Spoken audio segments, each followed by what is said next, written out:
পৃথিবীর লক্ষ কোটি যুবক একটা কারণে মারা যায়। কারণটা হচ্ছে সে যখন জীবিত ছিল তখন সে তার মনের কথা কাউকে বুঝাইতে পারেনি।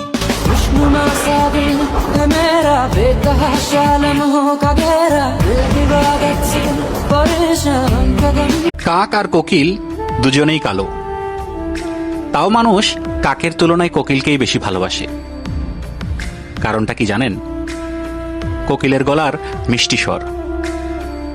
গায়ের রং যেমনই হোক না কেন, আপনার কথা বলার ধরনই আপনাকে সবার থেকে বেশি সুন্দর করে তুলবে। एक कुल दुई कुल है